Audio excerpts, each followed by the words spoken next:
Welcome back to Edible Education 101. I'm Garrison Sposito. Tonight we're going to have the first of our double feature lectures, or there are several of these this semester. This is the first one, in which we have two presenters.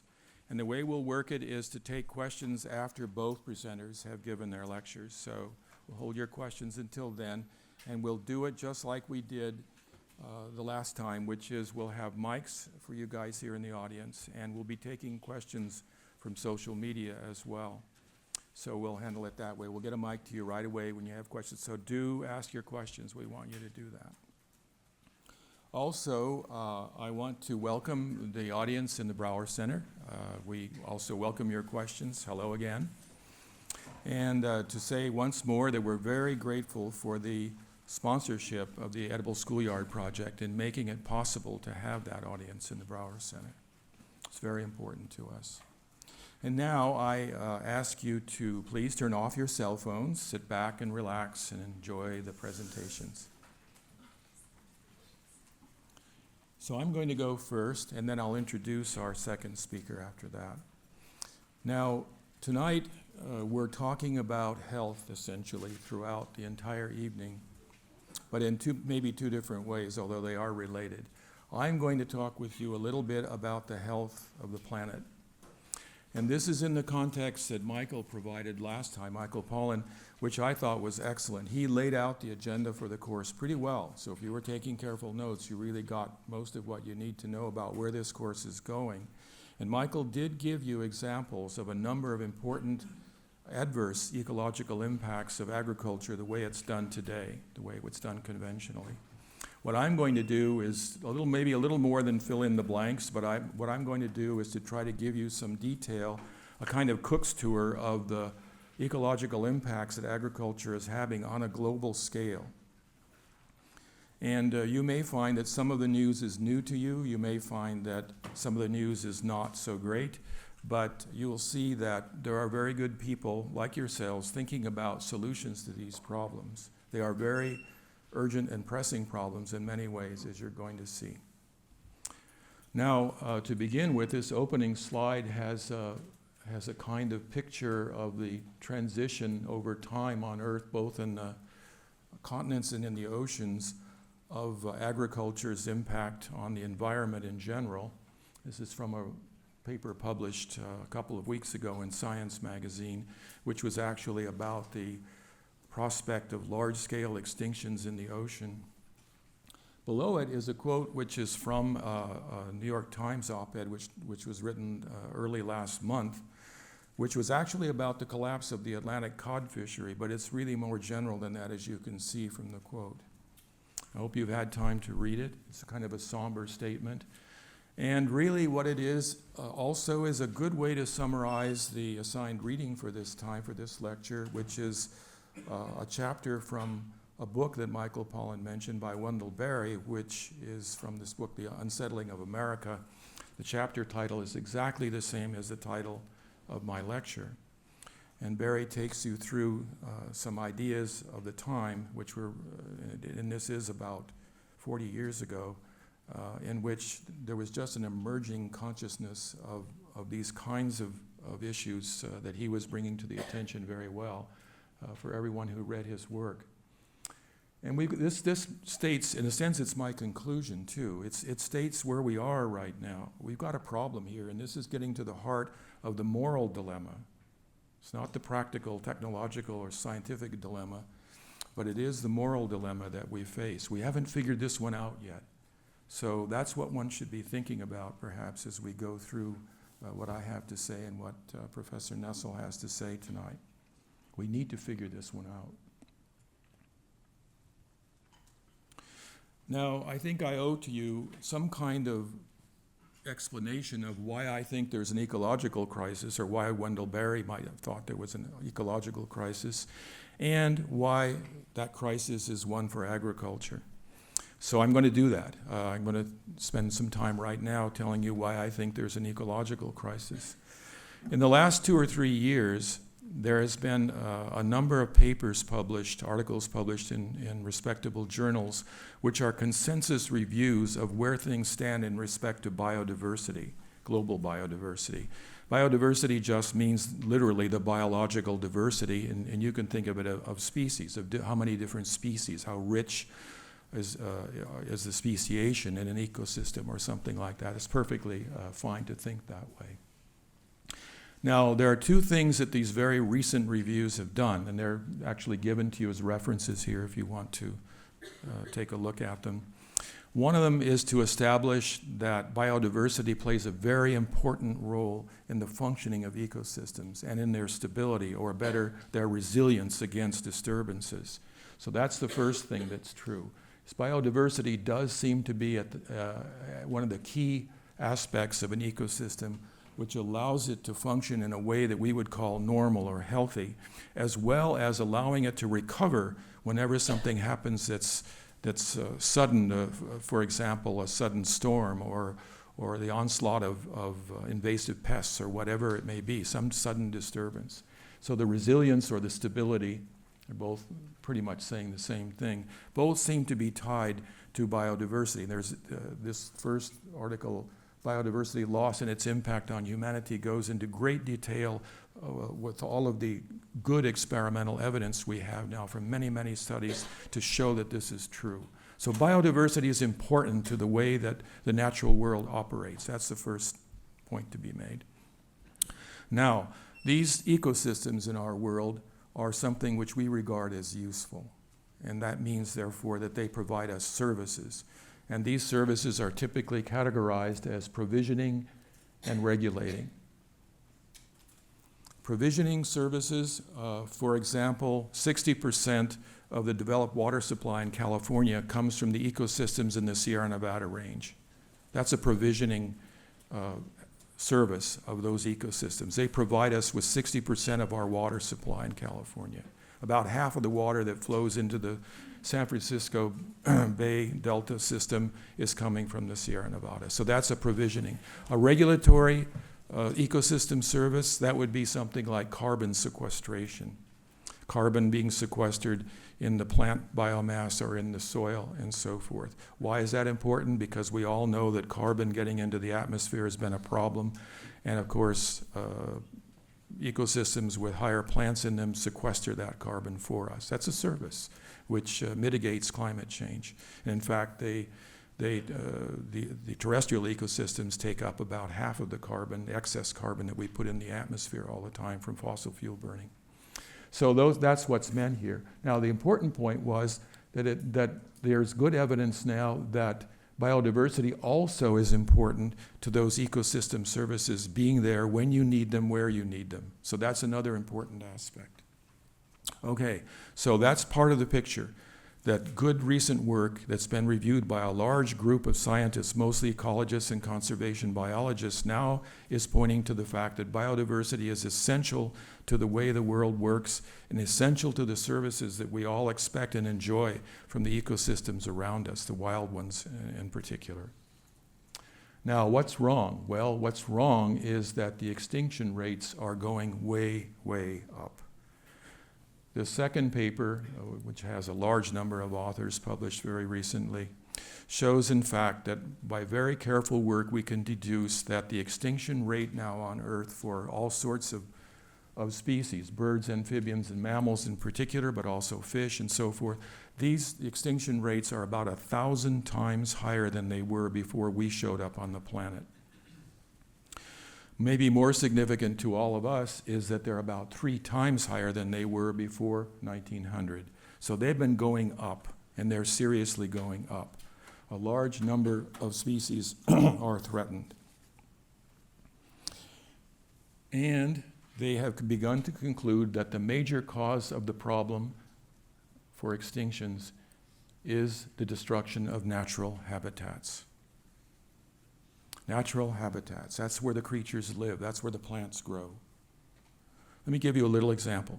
Let's take the Canadian boreal forest. Boreal just means the region of the planet which is above about 50 degrees latitude north to about 70 degrees. It's a big forest. It's actually 1/4 of the wild forest left on Earth is in the Canadian boreal forest. Boreal just means the northern region. It comes from the name of the Greek god of the north, Greek god, but it's the Roman name. At any rate, the point is that these ecosystems have a lot of birds in them. They are habitat for about 1/2 of the land bird population on Earth. And these birds migrate. Every year, 3 to 5 billion birds fly out of the boreal forest in Canada, and they come to lower North America, they come to Central America, and they come to South America. That's where they spend their time. And guess what? Their habitat is being destroyed. Millions upon millions of acres of their habitat is being destroyed. Right now, large numbers of those species are threatened simply because the habitat to where they migrate, thousands of miles, is being destroyed. That's the kind of thing that leads to extinction. We have the same problem in the Amazon forest with respect to the species that are there, all on their own, not migrating and so forth. So it's a big deal. It's something we worry about. It's something that conservation biologists are very worried about. So that's the ecological crisis in a nutshell, that we're seeing mass mortality events, die-offs. There's a very recent paper, one of my colleagues in environmental science policy and management was one of the co-authors, that these massive die-offs are showing up much more often now, not always understood, but they're showing up. And extinction rates are very, very high. Extinction rates being high means a major loss, a dramatic loss of biodiversity. Without that biodiversity, the system doesn't work, and it can't provide the services that we all depend upon. It's as simple as that. So that's the crisis. And most people have concluded that the destruction of natural habitat is the main cause of the problem. So now, this is where agriculture comes in.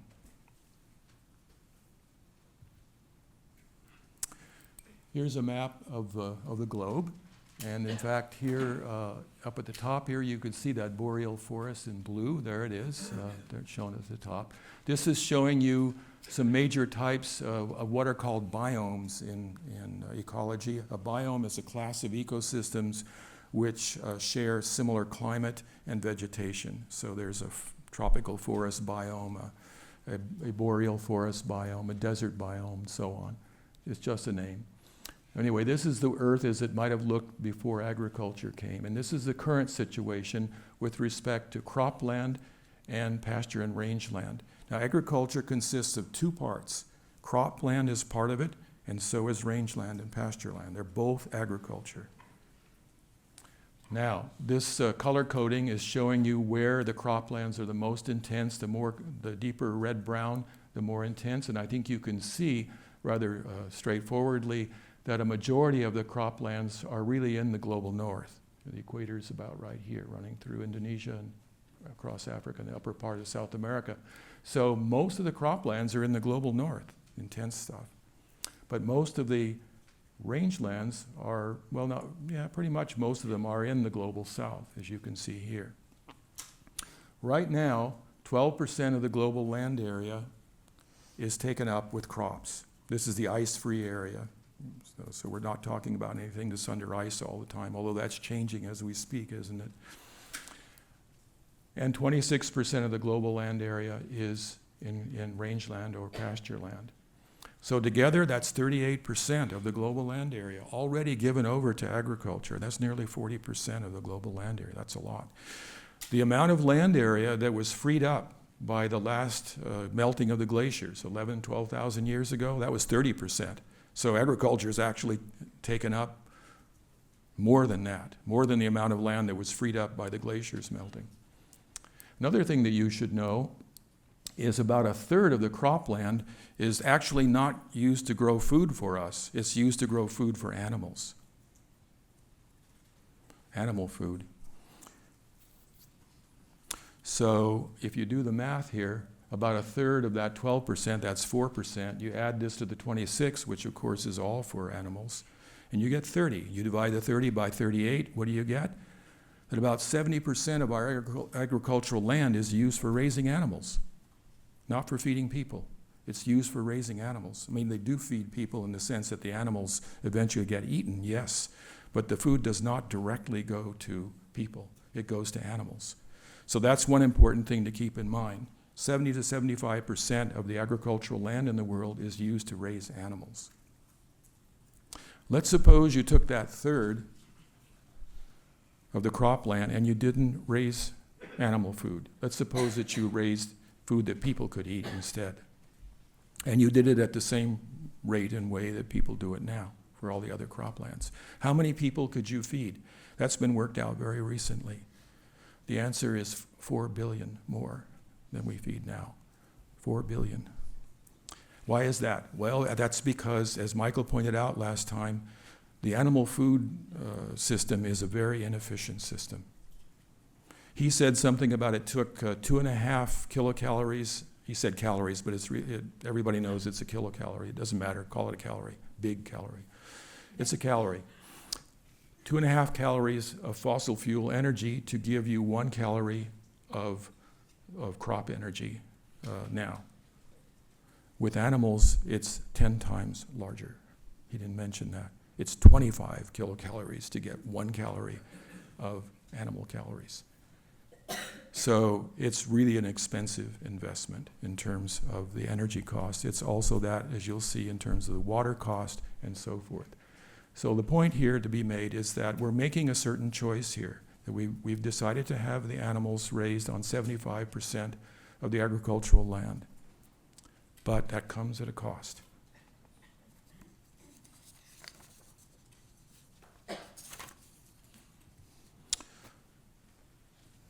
Now, I just mentioned that agriculture occupies 38% of the global ice-free land area. Where did that land come from?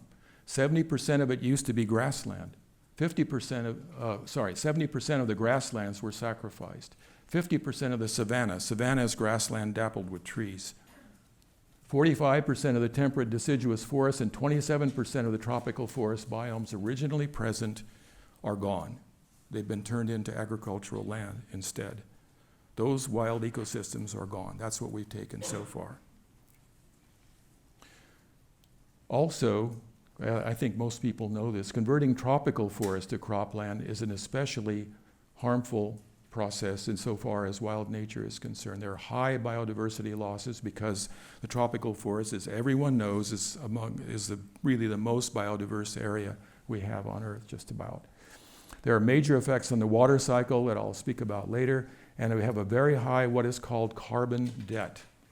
This carbon debt exists actually on 88% of all of the croplands in the world. What is carbon debt? Here's how you calculate it. You take the amount of carbon that's stored in the natural vegetation on a certain amount. In the metric system, it's called a hectare, which is 2.5 acres, HA. Okay, so you take the amount of carbon stored in the natural vegetation, and you subtract from that the amount of carbon that you get from the crop you're growing. So it's just the subtraction. Carbon that was there before you cleared the land and made the crop grow, and carbon that you are getting from the crop on a hectare, let's say, of land. So you subtract those two, then you divide it by the amount of yield you're getting from the crop each year, again, on the same unit of area.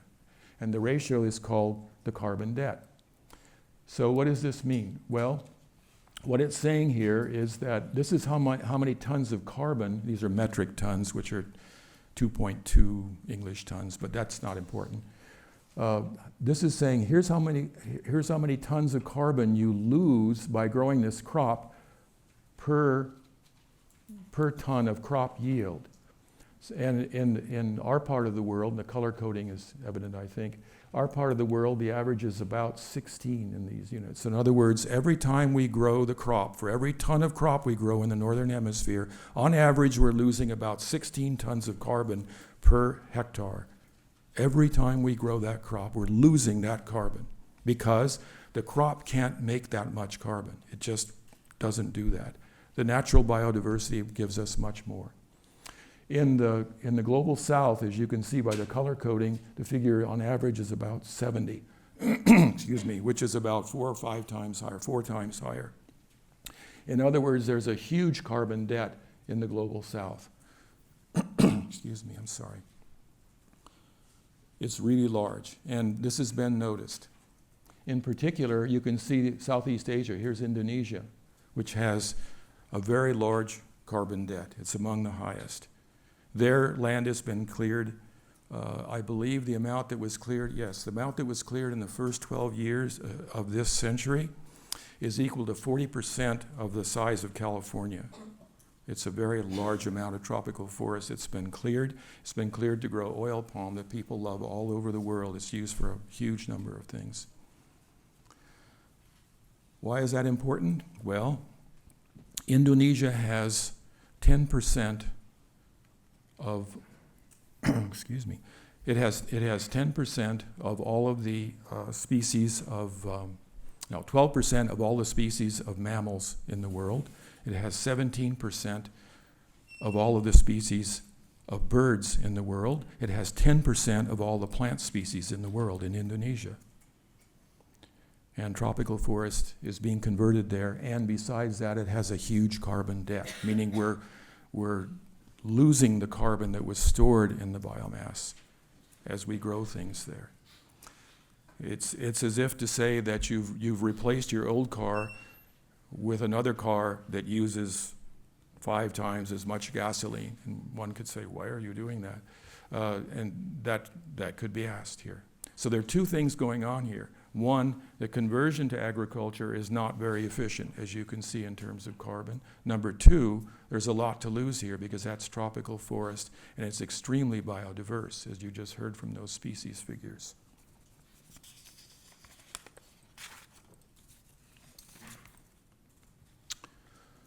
Let's go to the water world for a little while. This is a map which shows actually 2 things. One of them is the relative degree of the human footprint as based on population density, land use, access to electricity, and transportation access. All the things that we consider to be characteristics of urbanization or lots of people being around. And the more green it is, the less people influence. And the more it's brown or red-brown, the more people influence, which you can see. But actually what I want to draw your attention to are the circles. The circles here indicate what are called dead zones. Now, a dead zone is a near coastal marine area. It's near the coast, and it's a marine area in which the oxygen level is so low that nothing can live there.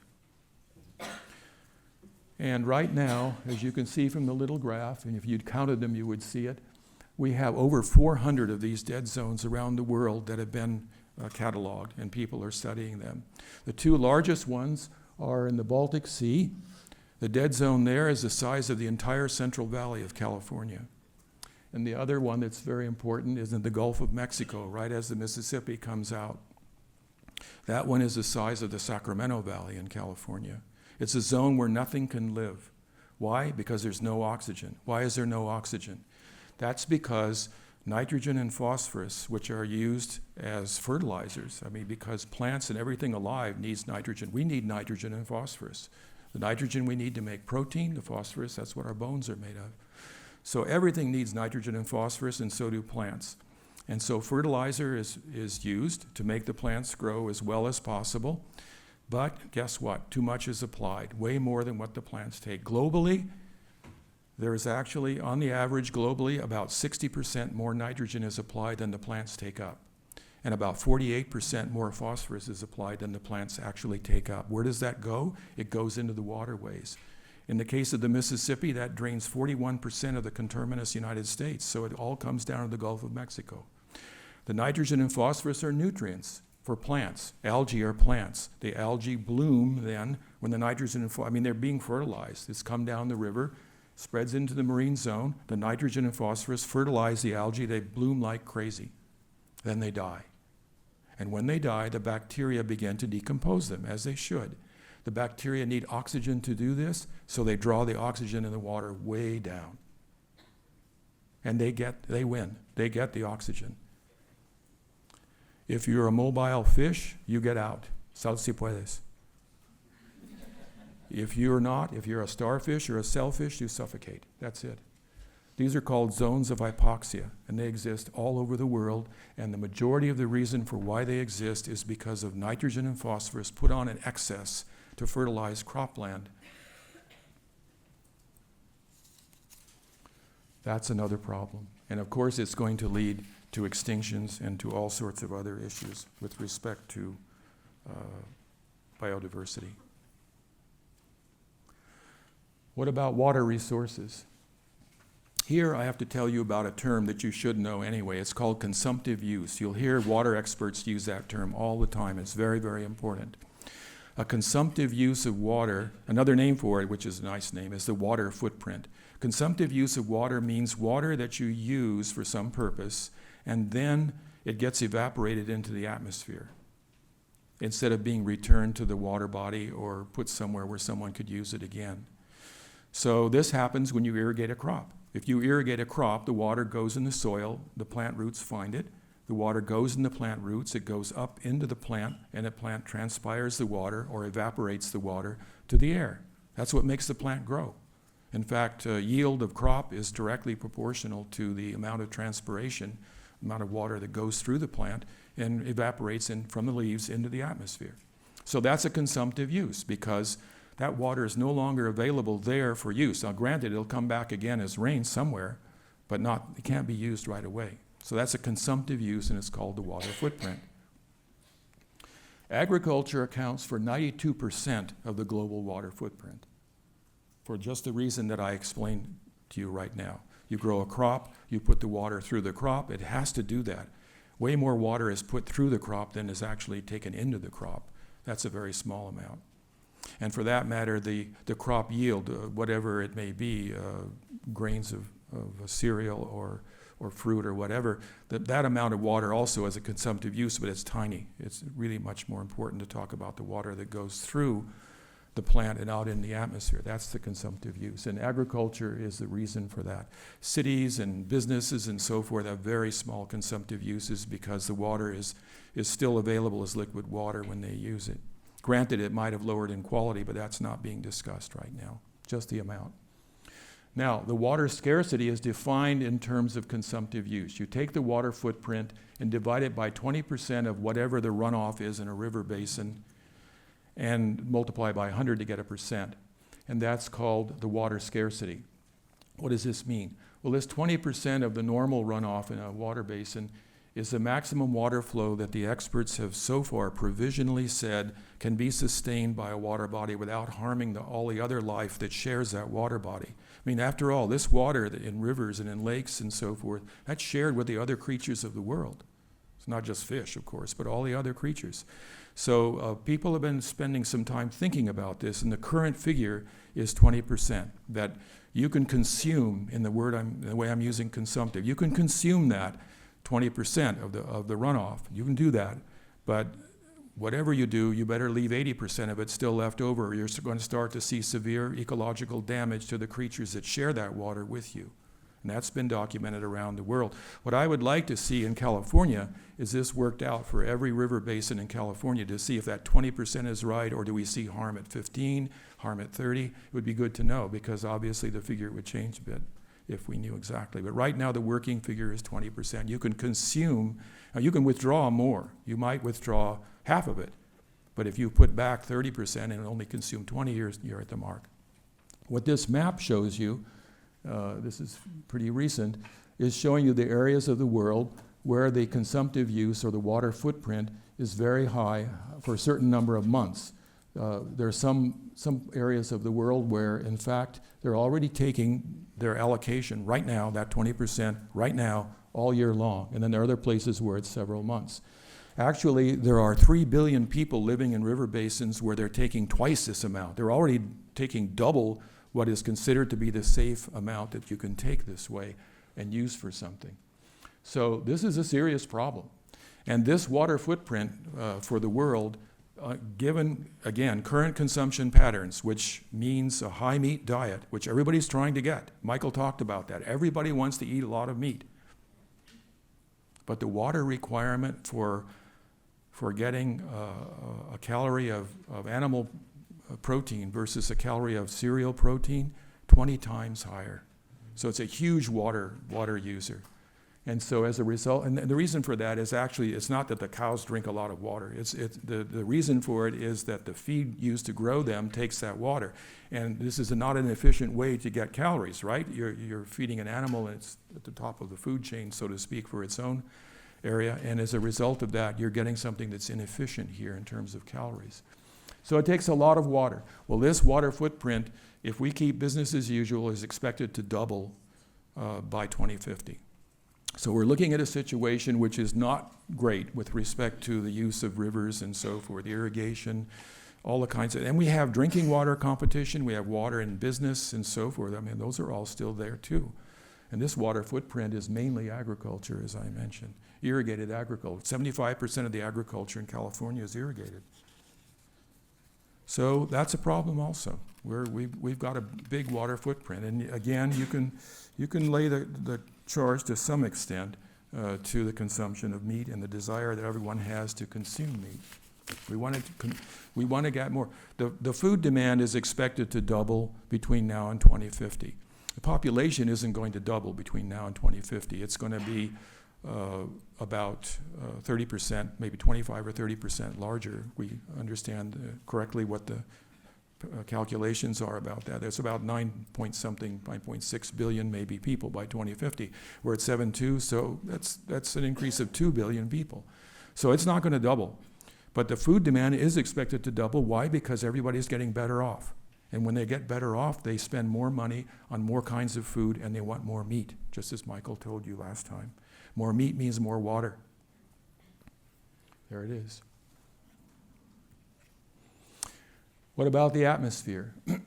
Well, agriculture, as Michael told you, has 3 greenhouse gas emission types. Carbon dioxide, especially from tropical deforestation. Methane, which comes from livestock, cattle, for example, sheep, as well as from rice production. Rice production is done usually under flooded conditions, and under flooded conditions, the microbes in soil produce methane, and it comes up out through the flooding and goes into the atmosphere. And nitrous oxide is the other one, and that comes from the nitrogen fertilizer that's used on croplands. That nitrogen fertilizer, remember, is on the average 60% in excess. So some of that excess is worked on by the microbes in the soil, and they turn it into N2O. And here are some little cartoons of these bad actors here: carbon dioxide, methane, nitrous oxide, and here's the Mickey Mouse, whom I dearly love. Here's shown as water vapor. Water vapor is a greenhouse gas, and I put this little sidebar here so you could understand that. The greenhouse effect is actually a good thing. It's what keeps us warm. If we didn't have the greenhouse effect on Earth, we would have a temperature on average of about 9 degrees below freezing for the whole Earth, which is very uncomfortable, to say the least. So we don't have that. Why? Because water vapor is a greenhouse gas, and it accounts for 3/4 of the greenhouse effect that keeps us warm. That's fine. Carbon dioxide and the other greenhouse gases, however, are the problem. Why are they the problem? Because water vapor rains out. The temperature range that we encounter in the atmosphere normally is enough to condense water and make it rain out. That never happens with CO2, N2O, and methane. It never happens. They don't happen to have the right properties for them to condense like. Otherwise, the CO2 would just rain out. It would go back in the soil, and we might have to deal with that, but it wouldn't be in the air. It would just rain out like rain does. But that doesn't happen because these gases don't condense. That's the reason we've got a problem. Greenhouse gases in themselves are not a problem. In fact, they're good. But these gases are because they're not condensable, as we say. Notice, by the way, that all greenhouse gases have 3 or more atoms in them. This is me, the chemist, talking to you, but it's a good thing to know. So molecules that have only 2 atoms never are greenhouse gases. So not N2, not O2, not H2. They're not greenhouse gases. Only molecules with 3. Okay, now, again, the bad actor here, consumption of red meat and dairy products results in the largest CO2 emissions. I think most of you probably know that. Well, I've told you one of the reasons why. You've got 25 kilocalories of fossil fuel energy for every 1 calorie of meat that you eat versus 2.5. I mean, that's a problem. And Michael talked about meatless Mondays.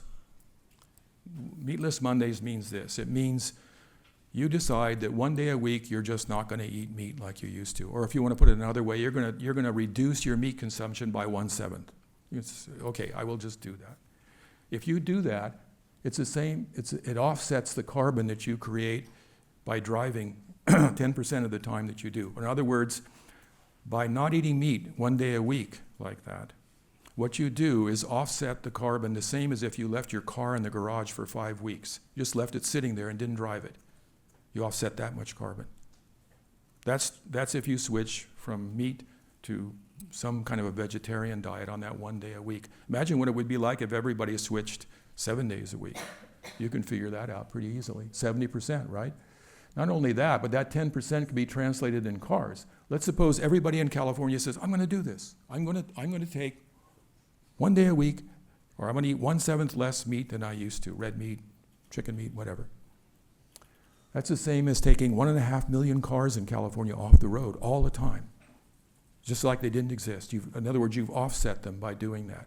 It's a very powerful lever because meat is such a CO2 expensive commodity. So it's something to keep in mind. Meatless Monday is a good idea. Now, this is not all doom and gloom. Not at all. These are the problems. The problems, I've tried to lay them out in a cook's tour, just so you could see what they are. This is the stuff that, I'm in the environmental business. This is what we deal with all of the time. But you know, there are solutions. And one thing you can do is begin to say, okay, where are the problems the worst? Let's look at those first. Where are the global hotspots for these problems? Well, here they are in a very recent paper. It was published in Science magazine. Half of the methane emissions by rice cultivation come from 2 countries, China and India. Half of them. That's what this map is showing you. In fact, there are about 5 bad actors. We're one of them. China, India, and the US contribute over half of all the N2 emissions from cropland and 63% of the excess nitrogen leading to dead zones. 3 countries.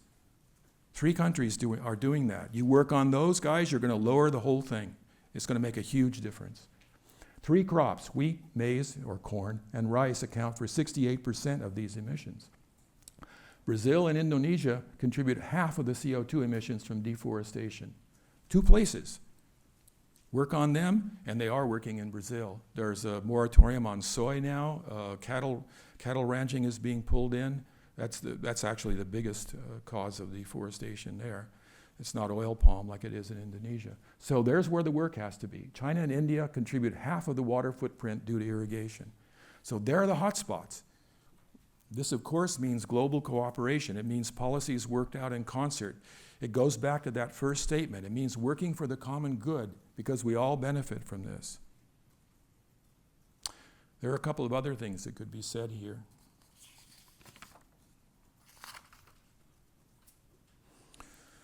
Actually, if you look at the picture, you'll find out that people are not particularly great farmers everywhere in the world.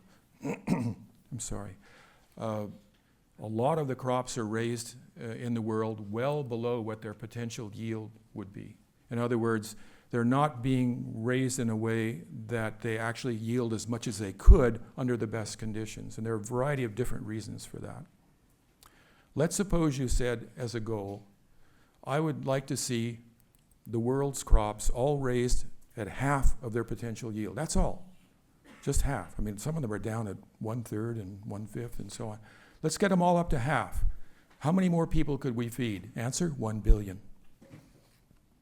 Right there, just by getting up to half of the potential yield, we can feed 1 billion more people.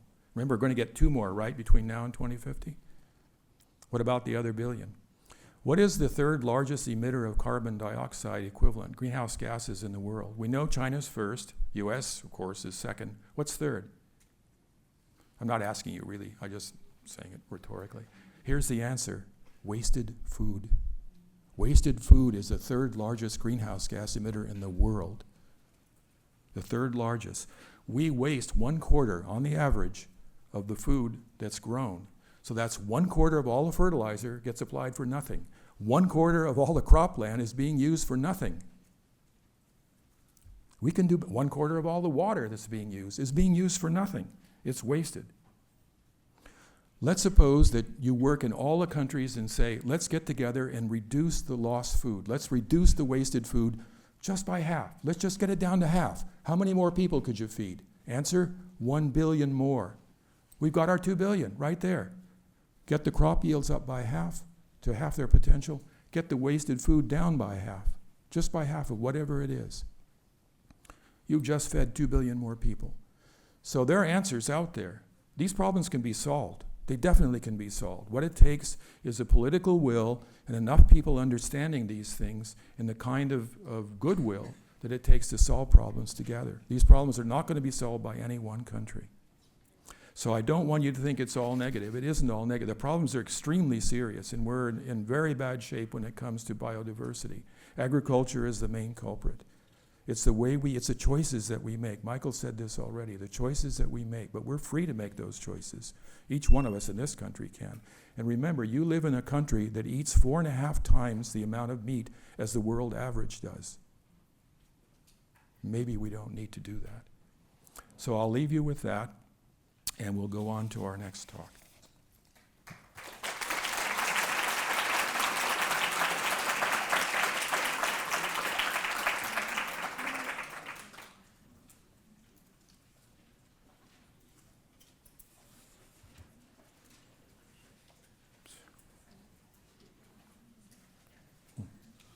Well, I'm seeing it, but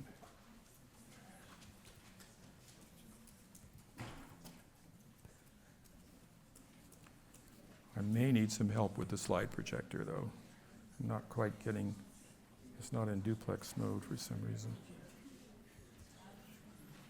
Yeah. But let me begin by introducing our next speaker. And then the savior from the back of the room will come and make the adjustment. So Marion Nestle is our next speaker. She is a professor. She is actually Paulette Goddard Professor in the Department of Nutrition, Food Studies, and Public Health at New York University. Her research examines scientific and socioeconomic influences on food choice, obesity, and food safety, emphasizing the role of food marketing. I knew of her long before I ever met her through her amazing book, Food Politics, which I think has gone through at least 10, 12 years now of publication.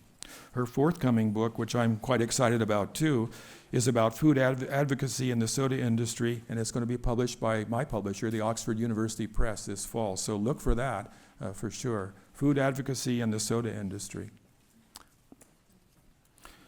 I found out that one of our co-hosts, Mark Bittman, has ranked Marion as #1 in the food system people we should all be thankful for.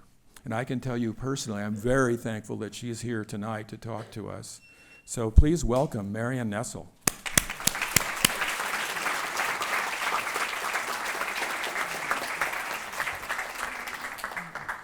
Thank you, Gary, and particularly thank you for getting the technology organized, a terrifying thought. I was asked to speak about farming and issues related to farming, and I thought I would talk about the Farm Bill because you just heard from Gary Sposito about how the United States is one of the big 3 countries that isn't doing anything about these really important ecological problems or isn't doing enough.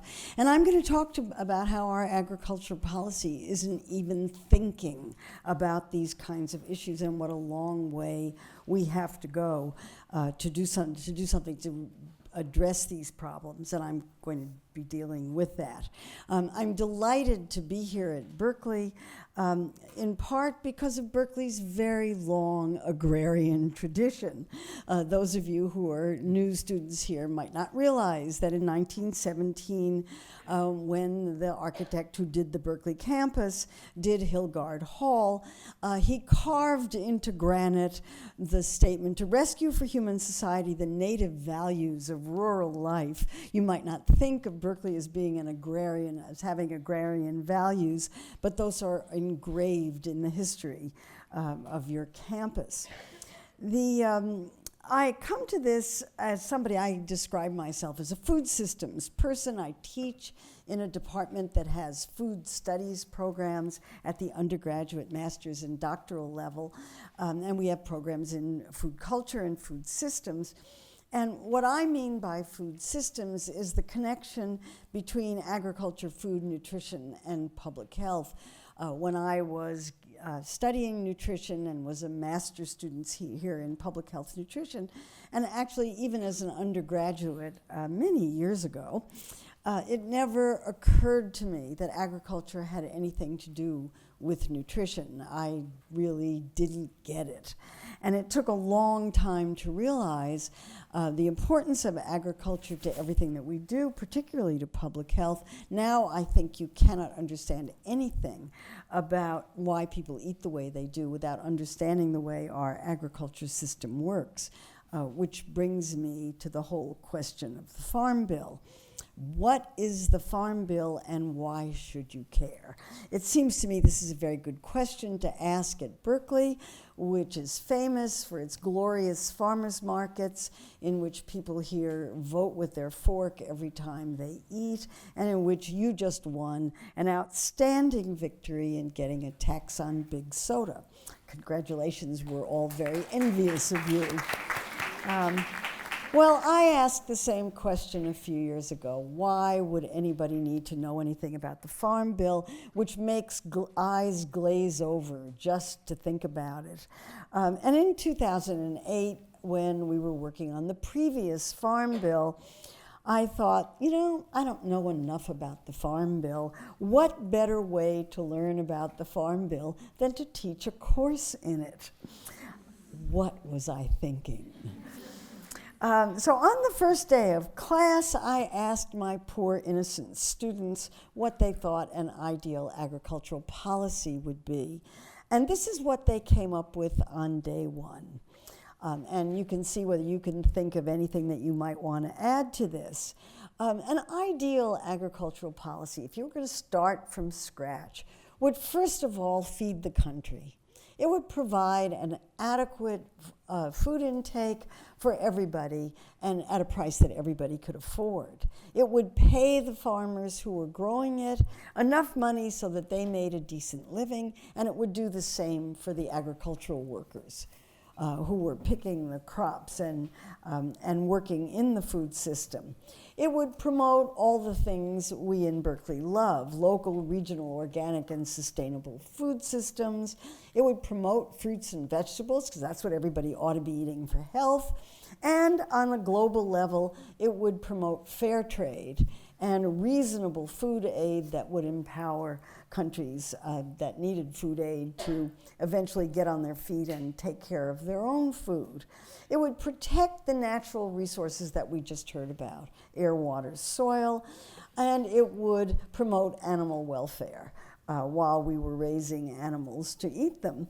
And at the same time, it would prevent climate change, it would prevent pollution, all of that, those dead zones that you heard about from Gary, and it would prevent unnecessary waste, which you also just heard about. That's the ideal. Pretty impressive, huh? That was on the first day. And I thought, well, this will be easy. And then we got to the Farm Bill. And the current Farm Bill is the Agricultural Act of 2014. It was just passed a few months ago, known in the trade as the Farm Bill. It is 357 pages of very, very small, indecipherable type. Its table of contents is 10 pages long and goes on and on and on. It costs taxpayers about $100 billion a year. That's real money. And I'm going to say rather bluntly, it's visionless. It has no vision whatsoever. And every single word of it is mired in politics. Very, very disappointing to try to read about, to understand it, and to think about what you would have to do to make it better. Even President Obama, when the bill passed, when asked to comment on agricultural policy, said, it's like a Swiss Army knife. It's got all these things that it does, and I would say it doesn't do any of them really well. It's great to have it if you need it in a hurry, but if you want to really do things, you need real tools. You need real tools to deal with agricultural infrastructure, with conservation, how important that is, with doing something about jobs, and with doing everything on the list of the ideal components of an agricultural policy. So here we are with something like that, and the Farm Bill itself is divided into what are called titles. We're now going to do Washington speak. Washington speak puts bills in titles. That just means sections. And there are 12 sections in the Agricultural Act of 2014. Only 3 of them deal with farms. Those are the commodity programs, the credit programs, and the crop insurance. Those are part of the safety net for farmers. Everything else has to do with everything else that the Farm Bill deals with. Conservation is in there, but most people would argue not nearly enough. Trade is in there, but nobody's very happy with the way those provisions come out. Nutrition is a big part of it. I'll talk about that. Rural development means broadband. That's really what it's about. It doesn't really mean what you would think about if you go into the Midwest and see these towns that are completely boarded up. It's not doing anything about that kind of rural development. Research, fine. Forestry, fine. Energy means biofuels. That's what that means, turning corn into ethanol. Horticulture also needs translation. Horticulture refers to fruits and vegetables, specialty crops in agri-speak. And miscellaneous is miscellaneous. We don't have to go into it, but a lot of it has to do with financial issues and other kinds of things. So a very, very peculiar kind of collection of things in a very, very large bill. And I would say, again, bluntly, because I don't know how else to say it, that the Farm Bill is so big. It has so many programs, hundreds of, literally hundreds of programs, each with its own acronym and its own collection of lobbyists.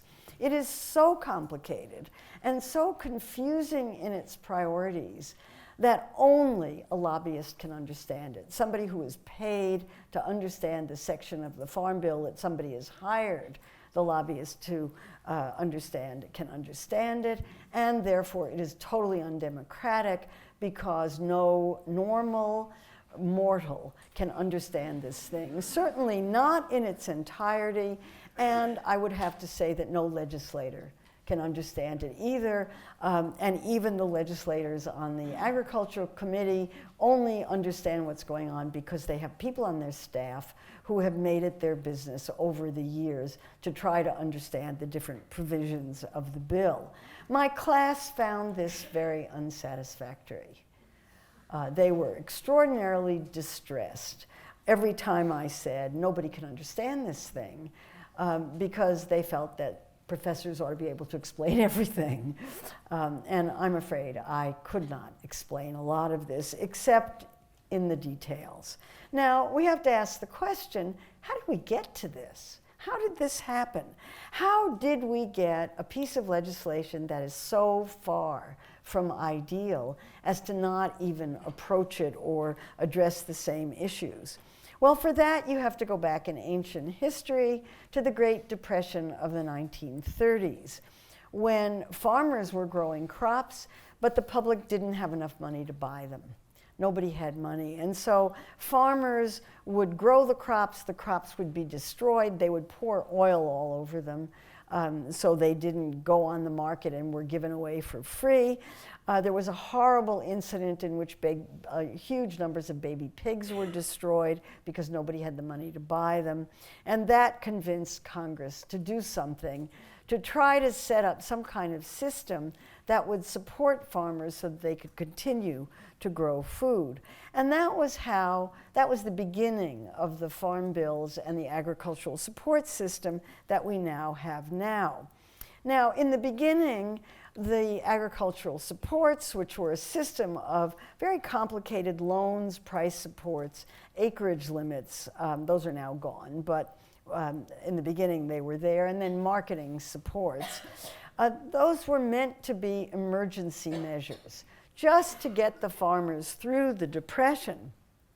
But in fact, these measures encouraged farms to become larger.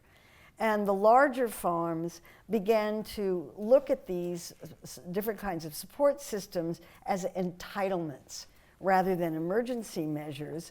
And there soon built up an interesting and very complicated triumvirate that ran agricultural policy. And the triumvirate included agribusiness, represented in this slide by Cargill, the Department of Agriculture, and congressional agriculture committees. And these three units worked together so closely to promote an agricultural system that favored large agriculture over small, and that promoted price supports and all of these other kinds of supports for big agriculture, that it became a system that was absolutely inviolable and you couldn't touch it. And the best example of that is Jamie Whitten, who was elected to the House of Representatives in the late 1940s and worked his way up to be chair of the House Agricultural Appropriations Committee. This is the committee that decides how much money goes to all of these things. And he was chair of the House Appropriations Subcommittee on Agriculture from 1949 to 1995.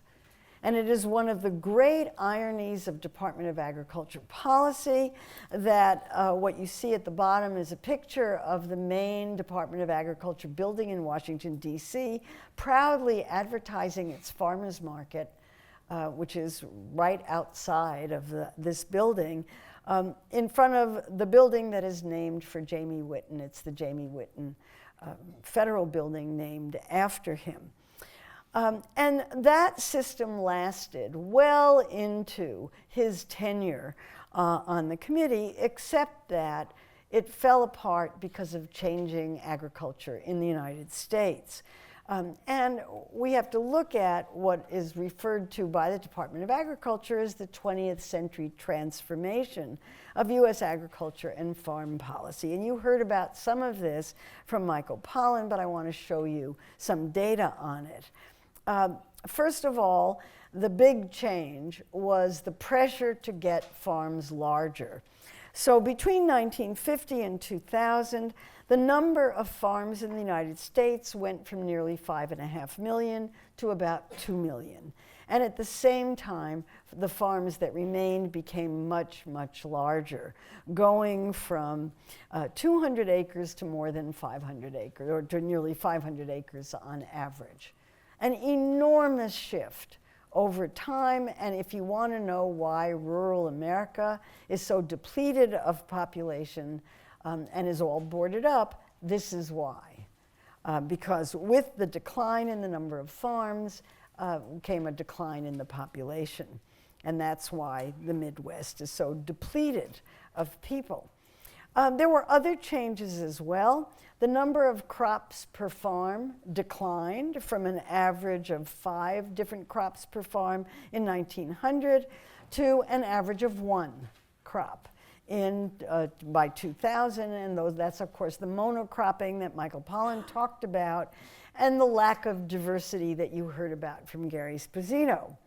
At the same time, because of technological changes, and the advent of the kinds of fertilizers and other kinds of crops that we have, the productivity of agriculture increased enormously, so that in 1940, the average farmer could feed just about close to 20 people, but now it's up to 155 or 150 or more people per farm. So it's very, very efficient. And most people would think that could be a very good thing. We have a huge food supply and it's not very expensive. It means everybody can afford it.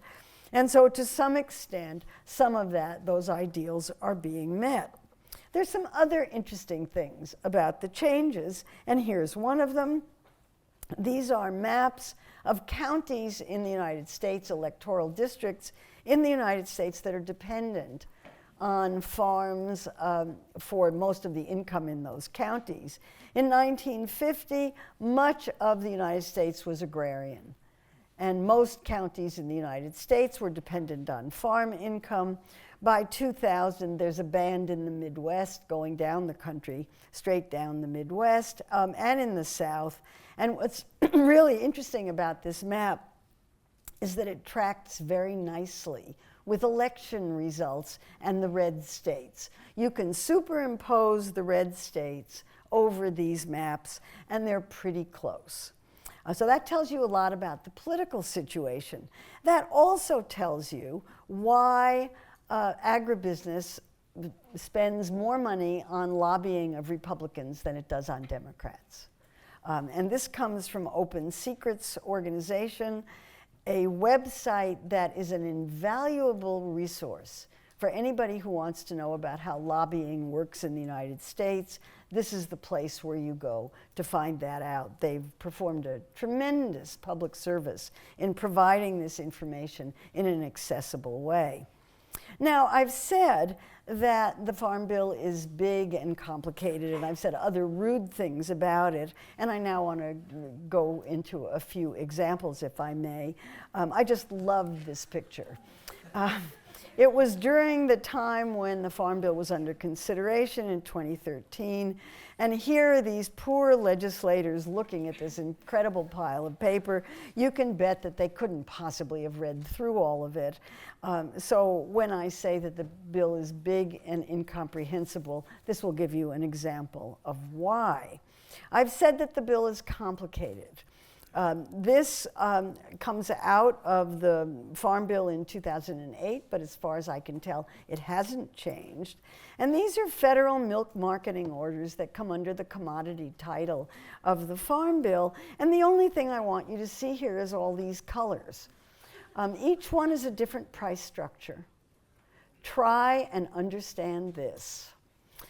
If you are in the dairy business, you got to pay somebody to explain all this to you and to explain to you how you can take advantage of a system that's as complicated as this one. I also said that I thought the priorities of the Farm Bill were extremely confusing. Here's one result of that, and that has to do with the amount of corn we grow. It's bad enough to consider it from an ecological standpoint, to consider how much corn is used to feed animals. But how about how much corn is used to feed automobiles? Doesn't that seem extraordinary to you, that 40% of the corn that's grown in the United States today is used for ethanol to go into automobiles? And at enormous, enormous environmental cost. Part of that environmental cost is that this is an incentive to grow corn in places where corn should never be grown, because it requires too much water, because it requires too much input, and in which it's not good for ecology. So that's one thing. The other is what we grow. The top 10 farm subsidies by crop between 1995 and 2012, so this is the previous Farm Bill. Most of the payments from either insurance or direct payments went to corn. A lot of it went to cotton, to wheat, soybeans, and then to a much lesser extent to rice, sorghum, peanuts, barley, tobacco, and sunflowers.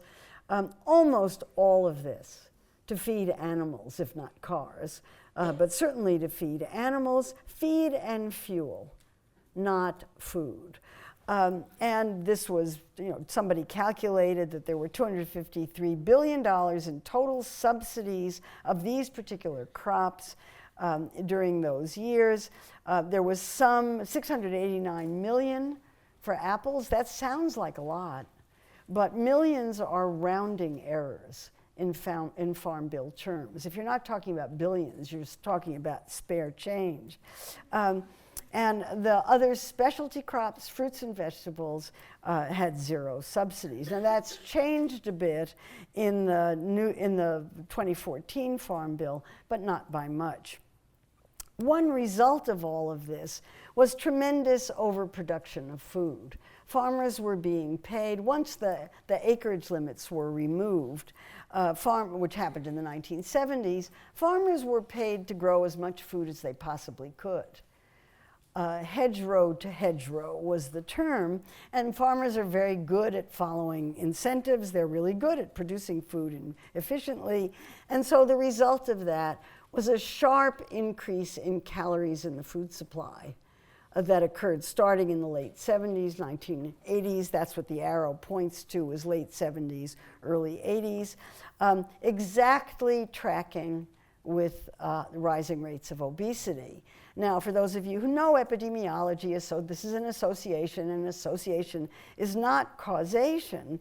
But if people are eating more calories, and there's plenty of evidence that people started eating more calories starting at that time, that's a sufficient explanation for obesity. And I think we can say that we have a food system and agricultural policy in this country that promotes overeating and overconsumption of food. Now, we have health policy in this country, and that comes from the Department of Agriculture too. And that health policy is My Plate, which is the food guide that's put out by the Department of Agriculture, and it says, make half your plate fruits and vegetables. Does our agriculture policy promote fruits and vegetables? Absolutely not. Our agricultural policy promotes corn and other grains, cotton and oils. Fruits and vegetables amount to less than 1%, less than 0.5% of the total subsidies. Tobacco got 2%. This is when we still had subsidies. And I just want to say a word about subsidies. We did get rid of those in the 2014 Farm Bill. That was a big step forward. And the reason that it was possible to get rid of agricultural subsidies was because there was opposition to it on the right as well as on the left. So the American Enterprise Institute, which I think it's fair to say is a relatively right-wing, it's a quite right-wing organization, has written any number of documents about direct payments and farm programs, and they were strongly opposed to this kind of subsidies, saying that this distorted a market economy, while at the same time the Environmental Working Group, in another really major public resource, had maps of where the subsidies went. Subsidies went to farms for historical reasons, not necessarily because they were actually producing food, but because they used to produce food. And more subsidies went to bigger farmers, and the Environmental Working Group mapped where in the United States people were who were receiving farm subsidies, because that's public information. And all those little red dots are on Manhattan, where I live, where I can assure you there's not much agricultural production going on, particularly this time of year. We do have urban farms and rooftop gardens, but they're really quite small, particularly in lower Manhattan, where the dots are most highly concentrated. So as a result of this enormous opposition to subsidies, the 2014 Farm Bill got rid of them. This was considered a major step forward, and replaced it with crop insurance. Crop insurance, when I talked about crop insurance in my Farm Bill class at NYU, the class was astounded and said, I want to go into that business. Because this is a business in which the insurers who do the insuring of the crops are paid by the government to do that. And their insurance policies are subsidized by taxpayers. So you're paying the insurance to insure farmers, and it's a really great deal for everybody except taxpayers.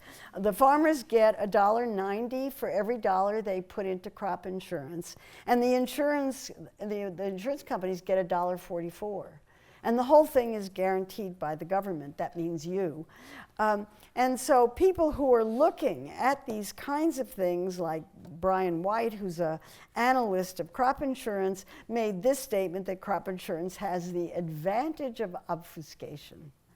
The average citizen has little notion of the wastefulness and inequity of this program, and I would say that that's true of almost everything in the Farm Bill.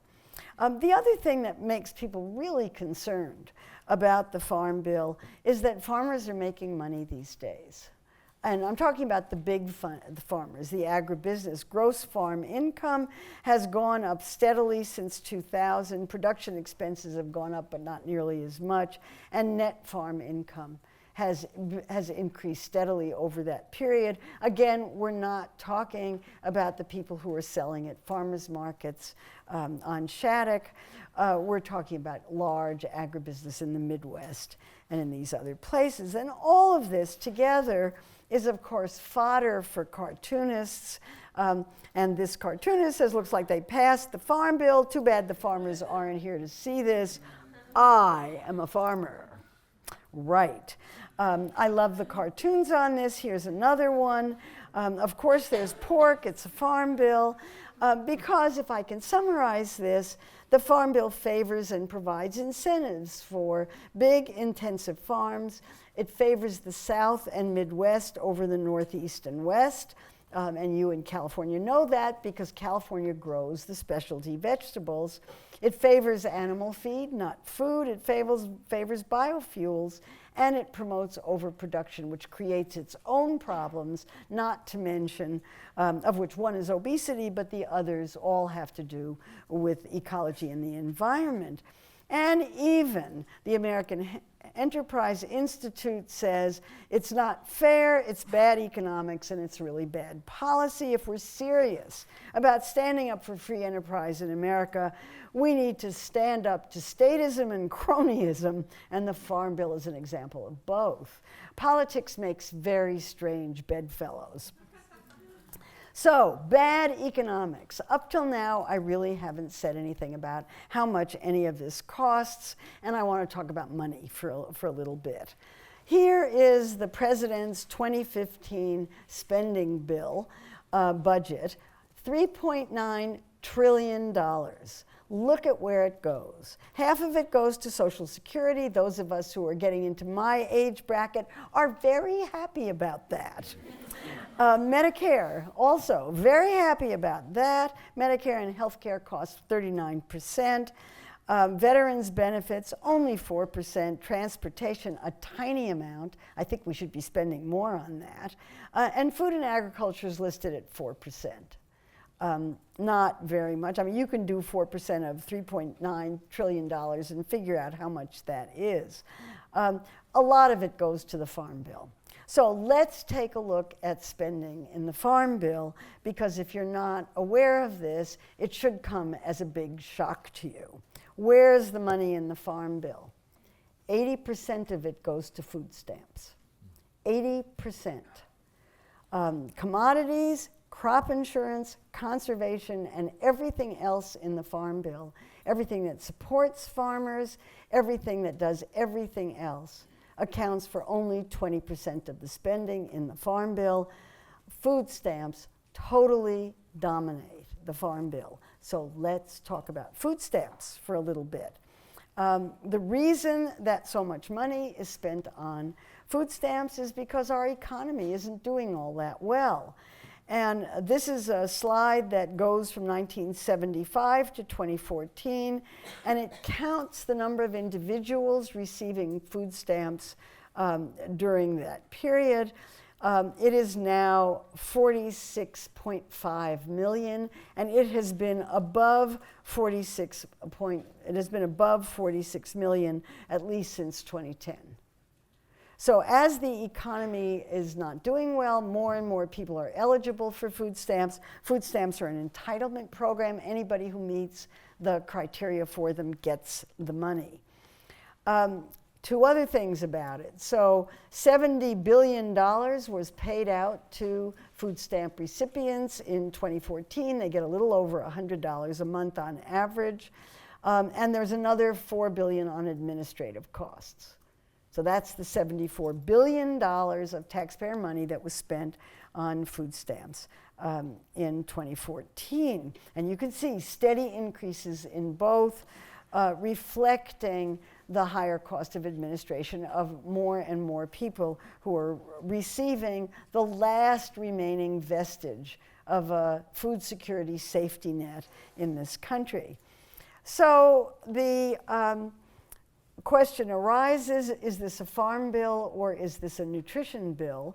And there's a big debate about it, and the Heritage Foundation, which doesn't think that we should be supporting poor people, says it's got the wrong name, and points out that nearly 80% of nearly $1 trillion in farm bill money, that's over 10 years, goes to food stamps. So we have to ask the same question of this as we did about the Farm Bill. How did we get to this? Let's go back to the Great Depression of the 1930s and look at the policy goals that took place then. It wasn't just that the government wanted to do something to salvage the livelihood of farmers, it also wanted to make sure that people who were starving and on bread lines and didn't have enough food to eat would get enough food to eat. And if you want to read about the history of this, Janet Poppendiek's Bread Lines Knee Deep in Wheat, which has just been republished by University of California Press with a foreword by me, which is why I'm promoting it. It's really a good book, explains the history of how this happened and how farm policy and food security policy were tied together in the 1930s. Farmers were losing their land because they couldn't sell their products. The government moved in to help farmers and at the same time developed a program that would give poor people who didn't have enough money to buy food at least the option to buy more.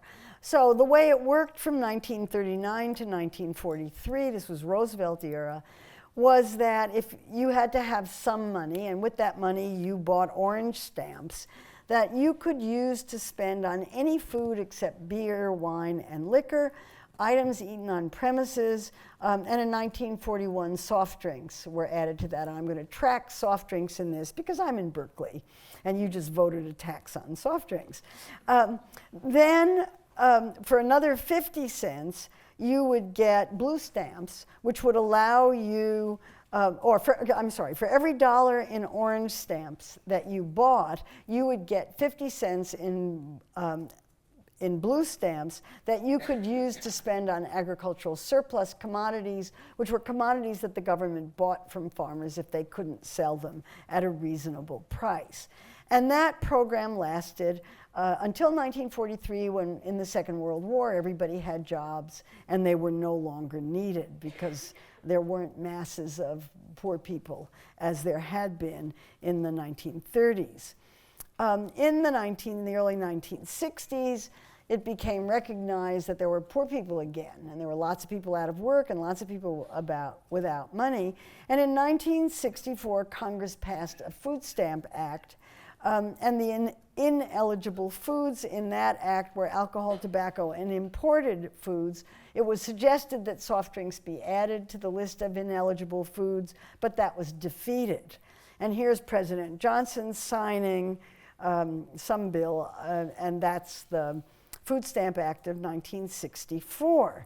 Now, Johnson's getting the Food Stamp Act passed in 1964 was a miracle of diplomacy and of political savvy. He was really, really skilled at the politics of getting the Great Society legislation passed.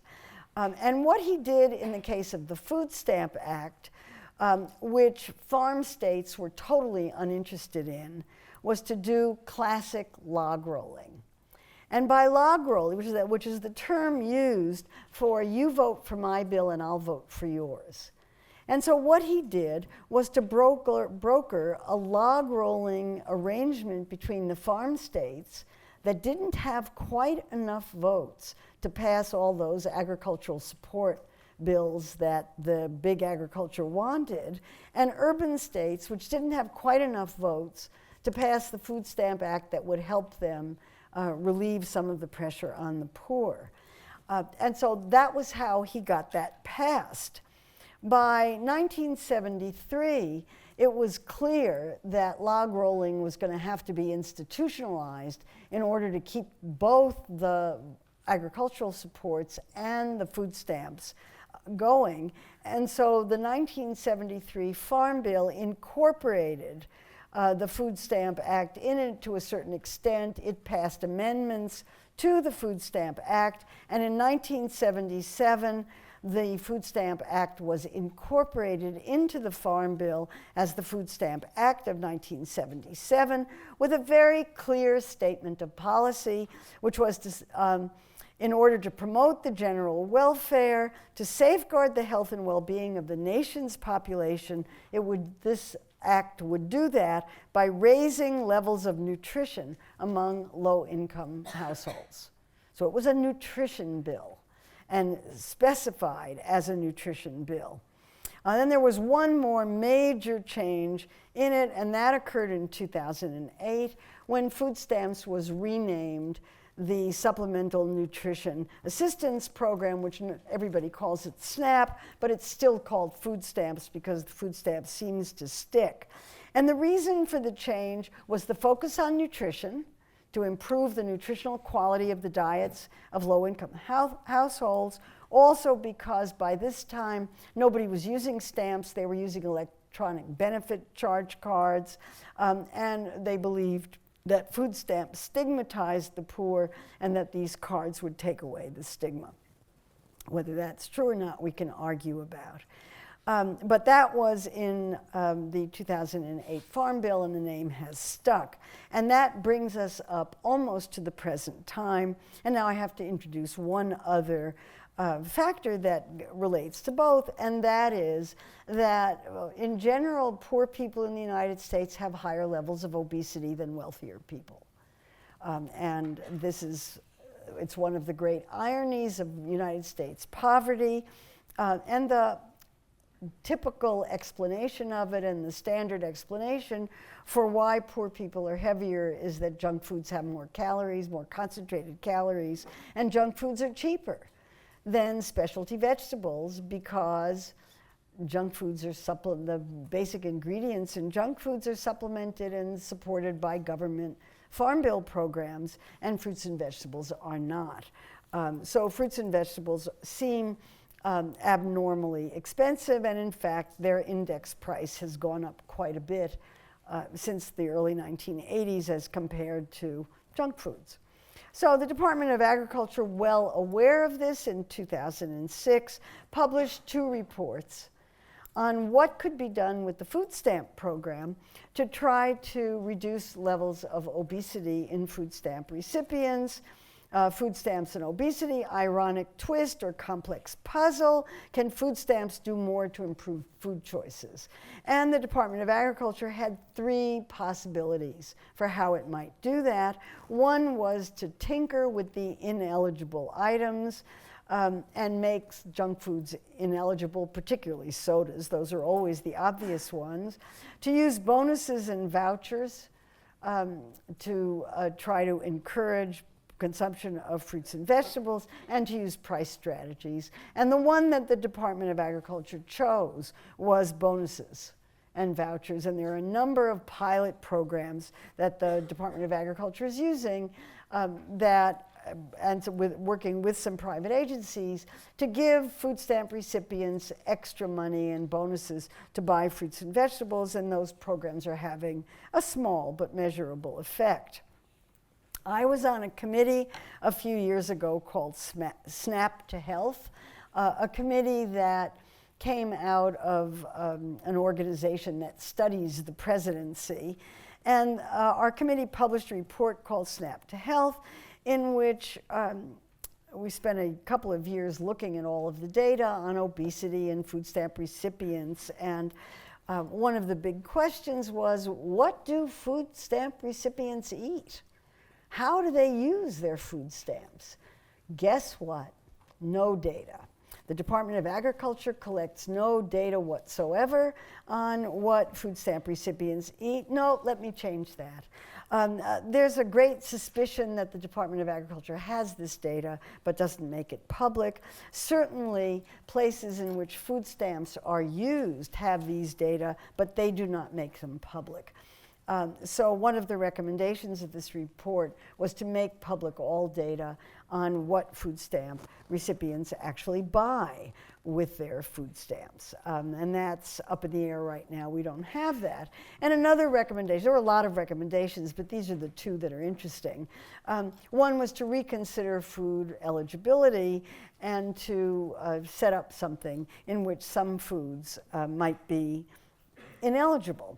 And this came about because of increasing research demonstrating that not only are food stamp recipients very high in, the prevalence of obesity is very high among low-income people in general, but it's even higher in food stamp recipients. And that, of course, is very worrying. With that, there have been lots and lots of recommendations about this. And the current SNAP eligibility rules are here. You can't buy beer, wine, or liquor, food eaten in store, hot foods that are cooked, or dietary supplements, but you can buy any fresh foods you want, seeds and food plants, that's kind of a good one. But you also can buy processed foods, sodas, and snack foods. And a lawyer in Oakland, Michelle Simon, did this report a couple of years ago, Food Stamps Follow the Money, in which she did an investigation of where food stamp money was spent, who got it, and who profited from it. And her argument is that retailers are the huge beneficiaries of food stamps. Food stamps are great for individuals, but they're even better for retailers, like particularly Walmart, which gets a huge fraction of food stamp money. Remember, we're talking about $70 billion a year in expenditures. I live in New York City, and we have a Walgreens in my neighborhood in Manhattan that has these signs up on the soda trays, the ice cream trays, and the Red Bull trays. We accept SNAP cards in English and Spanish. And no such signs exist on the fruit and vegetable sections where they have a small number of fruits and vegetables, because stores that can accept SNAP dollars must also sell fruits and vegetables. And if you don't understand why drugstores are looking more and more and more like grocery stores, think SNAP. It's the explanation for that. So whether that's good, bad, or indifferent is something that is worth thinking about, and certainly worth policy consideration if you wanted to change it. Now, what did the Farm Bill do about SNAP? The 2014 Farm Bill had only one issue to discuss, and that was how to cut the money spent on SNAP. The big debate during the time that the House and Senate were dealing with the Farm Bill was whether SNAP should be cut by $4 billion or $20 billion. Eventually, Congress went with the smaller cut, and so the cuts in SNAP benefits by household size, shown in the figure on the right, were relatively small. These don't sound like very big amounts, but if you're somebody who's counting on SNAP as the last element of the food safety net in the United States, having $36 taken away from your household of four could be quite meaningful.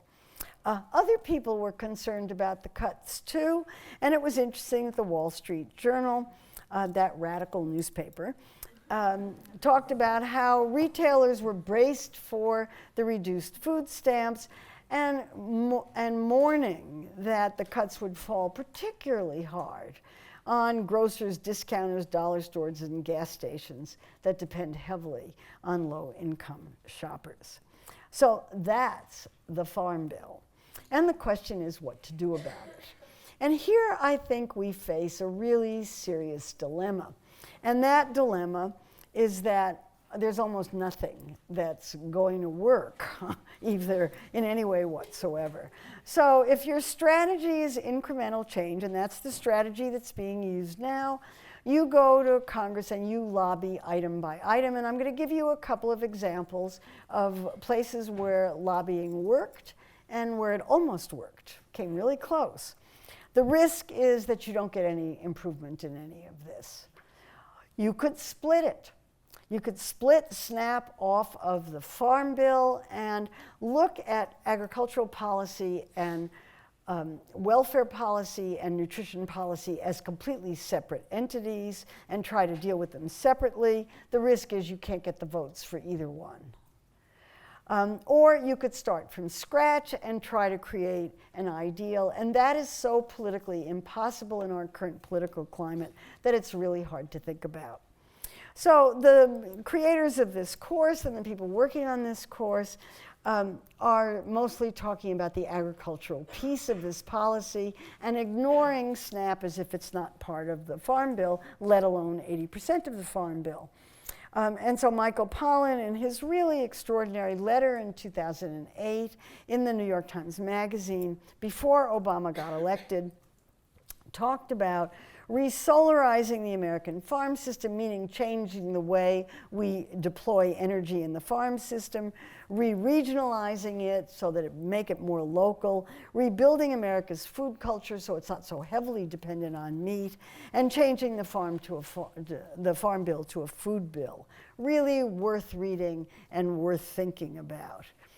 The American Enterprise Institute has similar goals. It's kind of amazing. They have a whole series of potential reforms of the Farm Bill to try to make it more in line with American enterprise. And there are advocacy groups. Dan Imhoff, who's written probably the best guide to the Farm Bill. Food Fight was his 2012 edition. And Farm Bill 101, which comes from Food and Water Watch. These are very important documents that are really helpful in understanding this. Also are talking about agricultural issues. What to do about SNAP is the overwhelming issue about SNAP, and the unifying issues is to protect it from further budget cuts while everybody's figuring out how to make it healthier. And there are 4 different groups of advocates who are related to SNAP: the anti-obesity health advocates, the anti-hunger advocates, the anti-poverty advocates, and the agricultural sustainability advocates don't always have the same view of whether SNAP recipients should have more restrictions on what they can buy with their SNAP dollars, but everybody agrees that SNAP dollars need to be protected because it's the only thing left of the safety net for the poor. Another approach is to try to align agriculture and health policies, and this is to take a look at obesity and see what the Farm Bill could do in order to reduce the prevalence of obesity. And there are lots of groups working on this: the Union of Concerned Scientists, the Institute for Agriculture and Trade Policy, and various university groups over the years have produced excellent reports on how you would align agricultural policy with health policy. And you're going to hear about this in particular in the last session in this course, when Mark Bittman and Michael Pollan talk about the editorial that they wrote with Ricardo Salvador and Olivier Deschutter on how a national policy, a national food policy, could save millions of American lives. And so you'll want to start thinking about how this gets us to that point, but they'll talk about that later on. In the meantime, I want to talk about some of the tweakings that seem actually to have done some good. So in the 2014 Farm Bill, there was more money for organic agriculture research and extension. And you can see from the figure in the upper left-hand corner that from the 2002 Farm Bill to the 2014 one, the amount of money spent on organic agriculture has gone up quite a lot, to the point where it's about $170 million in the current Farm Bill. If you're somebody at my income level, $170 million sounds like really a lot. If you're talking about $100 billion a year for the Farm Bill, it's a rounding error. The Department of Agriculture announced this week that it's going to be spending $18 million on locally grown food, and it also has this other larger program on local and organic farming, and this was authorized by the Farm Bill. So this is a big step forward. It's a foot in the door, it's a step forward, and the numbers are going up, and that's where you want them to go. Every now and then, a little miracle gets snuck into the Farm Bill, and this was one. When I was reading the Farm Bill earlier in 2013, I read the horticulture section and came across Food and Agriculture Service Learning Program. What's that? And it said, a service learning program to increase knowledge of agriculture and improve the nutritional health of children? The purposes of this program are to increase the capacity for food, garden, and nutrition education within host organizations or entities and school cafeterias and in the classroom. who is doing that? Who is doing that, and who was going to get authorization of $25 million over 10 years to do it? That's who. When I saw that, I immediately got in touch with Deborah Eschenmeyer, who's now at Let's Move, and Kurt Ellis, who'd been running Food Corps, and said, I just read this thing in the Farm Bill that sounds just like Food Corps. And they said, shh, don't tell anybody. And there was a good reason for not telling anybody about it. I mean, this is a fabulous program. And there's a reason for not telling anybody about it, because when it came to authorization of the bill, it got left out. So even though it was in the Farm Bill, it was not authorized. The money wasn't authorized, and so they didn't get any money for it. But the fact that it was in the Farm Bill at all was phenomenal, and that has to do with tweaking, which is one of the reasons why tweaking and lobbying in the Farm Bill isn't such a bad idea. And maybe next time it'll get there and get funded, and that, of course, is the hope. So my urging to you is to advocate. If you're interested in Farm Bill issues, you have to pick a piece of it that you really care about and concentrate and become an expert on that one piece. You can't do the whole thing. Don't even try. But certainly the pieces that you care about, you can advocate for. There are lots of organizations that are working on these issues. You can join them. You can advocate for them. Beyond that, and even with this, you need to engage in the political system in order to do that. The Farm Bill is politics writ large. And some of the ugliest politics you will ever see in the United States, where there's lots and lots and lots of money involved. If you want to change this and get a Farm Bill that promotes health and the environment, you have to engage in the political system and figure out a way to do that that will be effective. And you have to be very patient, because this kind of thing takes a very, very long time. But what I think everybody should be doing this, because this is democracy in action, and I want all of you to urge all of you to join the food movement, because that's the only way the Farm Bill is ever going to get fixed. Thank you very much.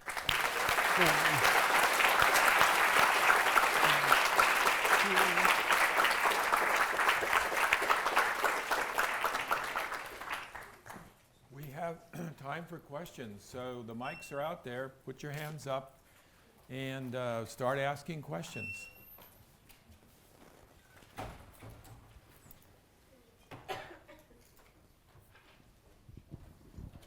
Hi. I want to ask you the question, kind of, since you're a professor and we're students, and to enlarge on what you ended with there. I'm very curious about what you would have to say that are pertinent research topics for the future, for people pursuing study and want to do some research that would impact the food system, and also about programs, both at NYU and elsewhere, where we could look to look at food study graduate programs. Well, the food studies graduate programs is an easy question for me to answer, because there's somebody in our department who's just put together a list of them. It's hard to keep track. They come in every day. There's one there was an announcement today of one at College of the Pacific in San Francisco, where they've started a food studies master's program. I believe there are doctoral programs elsewhere. But if you send me a note, I can get that list and send it to you. I don't know how accurate or up to date it is, but we've been trying to keep track. It's very hard because there are so many these days. When we started our programs at NYU in 1996, almost 20 years ago, we were it. And now everybody has them. It's really exciting. That's part of the food. That's a countable part of the food movement. I think it's really exciting. It's really exciting what's going on here. So. My question has to do with the Farm Bill and the food stamps program. So in the graph that you showed of the SNAP program in terms of the funding versus the crop subsidies, the SNAP significantly, by a factor of 10 to 15, outweighed the crop subsidies. And so I guess I'm wondering, sort of for both of you, since you talked more about the Farm Bill, and for Professor Sposito, you talked more about land use, to what extent does the government has a significant control over a large portion of the demand for food via the SNAP program, right? So I was wondering, you said that it has a lot to do with consumption, but in terms of actually growing crops and the actual demand placed on the food system, what economic influence does the SNAP program have in terms of sort of the agriculture choices that are made? Because I know that crop subsidies sort of encourage the corn over the fruits and vegetables, but I was wondering if SNAP had anything to do with that. I would say that SNAP, because of the relative prices of food, SNAP promotes processed foods and food products. And so it's not providing an incentive for fruits and vegetables. The Department of Agriculture has some pilot programs in which they give double up food bucks and coupons and various kinds of programs at farmers markets where every SNAP dollar is worth twice as much if you buy fruits and vegetables with it. And those programs they're not in every farmer's market, they're only in some. They're only for people who go to farmers markets, and they're very, very small. The research, you asked a question about research, there's research being done to evaluate the effect of such programs, and they're showing small benefits. Very small. So, from a public health standpoint, what you want is for SNAP to provide an incentive for fruits and vegetables and to take that $70 billion a year and take a big chunk of it for healthier foods. And the question is how you do that politically. And right now, it's all little tiny pilot programs with no real policies involved. Because everybody who wants to consider those kinds of programs and making changes in the eligibility must confront the fact that Congress wants to cut SNAP. And you don't want to do anything that is going to give Congress a bigger excuse to cut more money out of it. And so SNAP is enormously vulnerable. If SNAP recipients are overweight, and more overweight than the general low-income population, that makes SNAP very vulnerable. That's an extraordinary point of vulnerability. And so the real question is, how do you protect the last element of the safety net for the poor with a Congress that wants to cut it? So, complicated politically. Hi, this is a question for both the speakers. I'll stand up, sorry. Sort of a hybrid question. Marion, you mentioned that the dietary guidelines, and there's currently a committee considering the 2015 dietary guidelines, and they're considering sustainability, Right. Particularly environmental sustainability. And I would ask both of you, what do you think are the most important aspects you would advise these committee to take in mind as they're thinking about the environment and sustainability? Well, first of all, what can be said is that if one goes to the research that's going on in terms of biodiversity decline, they also look at what is supporting biodiversity in agriculture. And the two places they focus on are organic agriculture and what's called conservation agriculture. Conservation agriculture means minimizing tillage, minimizing the turning over of the soil and exposing it to the atmosphere, which keeps carbon in the ground, keeps it sequestered. So both of those are clearly a way to go. That's the direction that one wants to go in terms of sustaining biodiversity. If that could be worked into the programs in such a way that the rewards were there for those people who did those things, whether farmers or the people who buy the food from those farmers, that would go a long way. But a lot of it is education. I was going to comment on the earlier question that the folks who take advantage of SNAP probably aren't also being educated to know what the best choices are for them. The last time I looked, something like 40% of the average American's calories were coming from caloric sweeteners and added fats and oils. That's an awful lot for two things that are very addictive. They're addictive. And unless you've got a firm set of mind, it's hard to resist those things. Who can resist the sweeteners, after all? They're in everything. They're in every product you can think of, just about.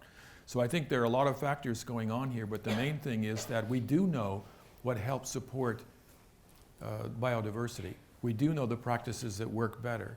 That part is already fairly well settled. Still being worked on because it has to be adapted locally, but nonetheless we know them. Rewarding them is the problem. Can I comment on that? The Dietary Guidelines Committee is cut right to the chase, and they're trying to recommend less meat. Now, you can imagine what the response of the meat industry has been to this, and in fact, the response has been so clearly expressed that Congress, in that appropriations bill that I showed you that cut out Food Corps, had a little clause in it that ordered the Secretary of Agriculture, that just said, the Secretary of Agriculture, I won't be able to get the words exactly right, but I promise you this is in there. The Secretary of Agriculture will not permit the Dietary Guidelines Committee to make any recommendations about sustainability in the dietary guidelines. So Congress has said in that bill that the Department of Agriculture cannot issue dietary guidelines that will say anything about sustainability, meaning less meat, because that was the way that that committee approached it.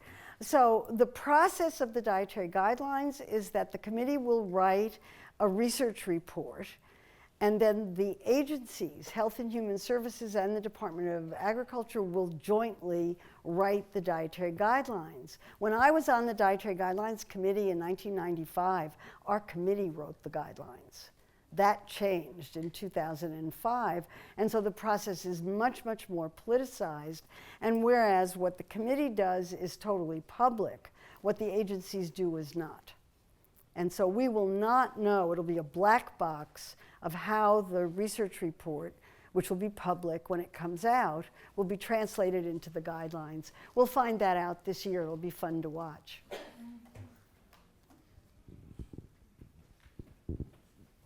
There's somebody way in the middle who nobody can reach.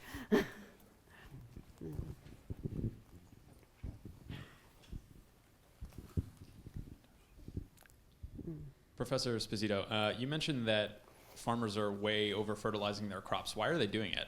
Is it just negligence? It isn't exactly that, but what we do know is that they don't manage that very well. That is to say, there are studies showing that you can reduce the amount of nitrogen fertilizer applied by probably at least a third and not alter the yield at all. But it doesn't happen because it's easier not to. Let's remember that Michael pointed this out. We have a cheap fossil fuel policy, right? And that's what goes into the making of the fertilizer. He explained how fossil fuel is used to convert nitrogen from the air into nitrogen which can be used by a plant. That's right. And so as long as we keep the price low on something like that, it's going to be easier just to use it and abuse it.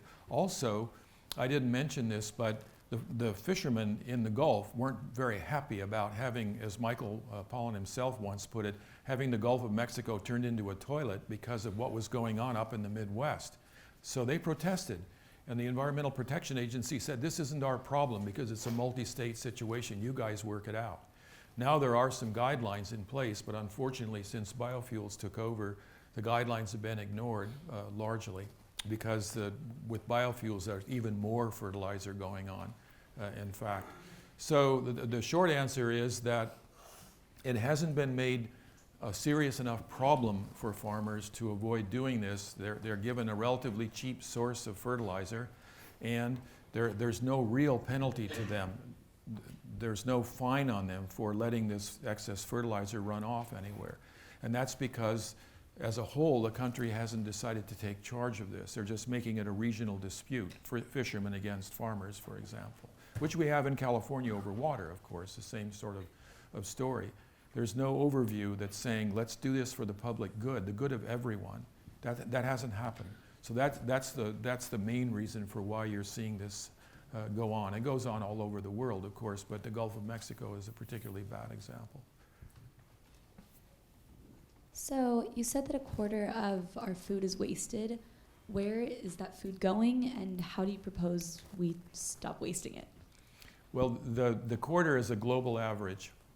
It varies from one country to another. In the developed countries, it literally is food thrown away. In some cities, that food is, where I live, for example, that food is recycled and turned into compost. At least that's something. But in most places, it's just simply thrown away. In the developing countries, it doesn't tend to be that way. It tends to be food that's lost because of inadequate storage and transportation. So the food perishes simply, or is perishable, and is ruined because there isn't adequate facilities to keep it. The crop comes in all at once and you can't store it and so forth. The reasons are different, but the average is about the same. So those are the reasons. In this country, we tend to throw away, and when you throw away meat, for example, you're really throwing away a lot of things because it took so much to make that pound of meat that you're throwing away. So the wastage, and we're a big meat-eating country, as I mentioned, 4.5 times the world average. So if meat waste is going on, that's really expensive in terms of CO2 and all the other resources. But the reasons are basically that there hasn't been directed attention in the developed countries, this is. Now, in the developing countries, what they clearly need is better infrastructure. There, people are not throwing away food. They're simply not able to store it and keep it in a way that they can avoid losing it. So the reasons vary. But again, programs could be put in place to reduce that wastage. And if it were, as I mentioned, if you reduce it just by half in every country, get it down to half of what it was, you've just fed another 1 billion people with the food that you got as you saved this way. We've left them speechless. Anything from social media? No? Okay. Other questions? There's one here. Here's one up front right here, if you could get the mic over. These are all great questions, just as they were last time, too. I've read that organic food, in comparison to conventional crops, doesn't produce as much output in terms of yield. So if that is true and organic food isn't as sustainable, then how can we make it more sustainable if we're going to promote the production of it? It is more sustainable.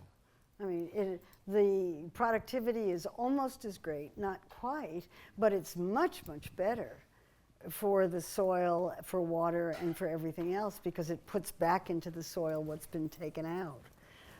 So there's no question that it's better ecologically to be farming organically. I don't think there's any question about it. No, there isn't, No? and the comparison is on yield, and there are data that show in certain areas, in certain places, that the yields are as much as 20% below the yields for conventional farming.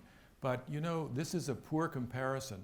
It's like saying this: let's talk about a high jumper on steroids versus one who doesn't use steroids. Now, which one's going to jump higher? Answer is the one on steroids. Okay, sure, but that athlete is on steroids. If you've got agriculture on steroids, of course you can expect to get more yield that way. You can to a certain extent, but at what cost? That's the question. What's the long-term cost? What's the ultimate situation? Or putting it yet another way, what do we owe our grandchildren? What do we owe our grandchildren in terms of the long-term cost of these kinds of approaches? So that's the real way to see it, and not simply comparing yield, because of course, if you hype it up with excess fertilizer and so forth, you're bound to get more yield on the short term. Okay. Uh, Sorry, I have a mic. Oh, good.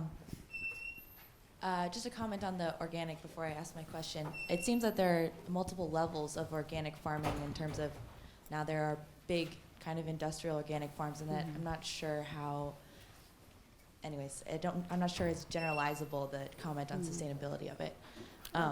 Can I say something about that just quickly? That I trotted a statement like that past one of the largest organic producers of fruits and vegetables in the United States, and they really read me the Riot Act. And they said, they're following the standards, they're doing more. If they didn't put back into the soil what they took out, they wouldn't be able to grow what they were growing. So I'll take that on face value. They take it very seriously, at least the ones I've talked to. Cool, thank you. Another question was for Professor Sposito. You made a statement about land cover used to feed people, and agricultural land cover, and converting, if we used all of the land to produce food for people. And I was wondering if you were including the rangeland on that, in that number, because, because a lot of that. No, the figure just refers to the 1/3 of cropland that's currently used to grow animal feed. Because of the inefficiency of feeding an animal and then getting that as your source of calories or protein, because of that, you can feed a lot more people directly with that cropland than you can feed animals to feed people. So for that reason, if you were to take that 1/3 now being, it's actually 35%, now being used to feed animals of cropland only, that doesn't touch the rangeland. So the point there was to illustrate how inefficient the meat system is when it comes to using agricultural land to provide food. If you did it directly, you can feed a lot more people. Great, thank you. Yes? Marion, what do you see happening now and foresee in the near future in terms of the right and left cooperating on making improvements to the Farm Bill? Yeah, the Farm Bill is really obscure to most people who are involved in the food movement. It's really far away. And I think it depends on what the issue is. I mean, there was a great deal of right and left collaboration on getting rid of farm subsidies, although for very different reasons. Whether you can get similar kinds of politics and strange bedfellows on some of the other issues remains to be seen. I'm not optimistic that that's the great strategy, the best strategy. The best strategy is for lots and lots and lots of people to take a stance and to use the political system to make it clear to representatives that this is how they think it ought to change. And throw out, and use your vote with your vote as well as with your fork. I think that's an uphill battle, mostly because of the obscurity of so many of the issues. So you have to become informed, first of all. And this is a good first step. We are actually over time, unless you have a very urgent question. Maybe you do. Let's make this the last one. Last Sure. but not least. So you mentioned that food stamps can be used to purchase soda, and I was just wondering how, soda lobbyists or whoever made that a reality. That happened way back in at the various times at which those changes were made and the bills were up. But there's some absolutely wonderful legislative language that lots of people have written about that talked about how the soda lobbies did it. It's really simple. They give election contributions to members of Congress. It's not any more complicated than that. Aren't there rules against that, though?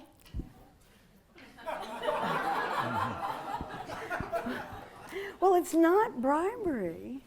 It's, now we're talking about Citizens United and Supreme Court decisions about how election campaign contributions can be done.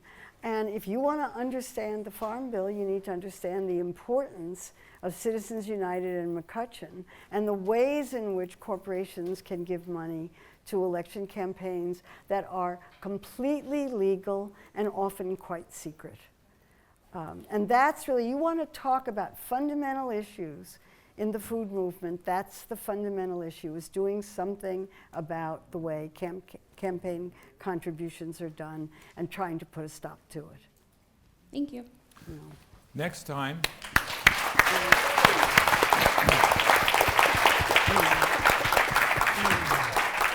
Next time our speaker will be Eric Schlosser speaking about farm labor. The title is The Hands That Feed You. Thank you.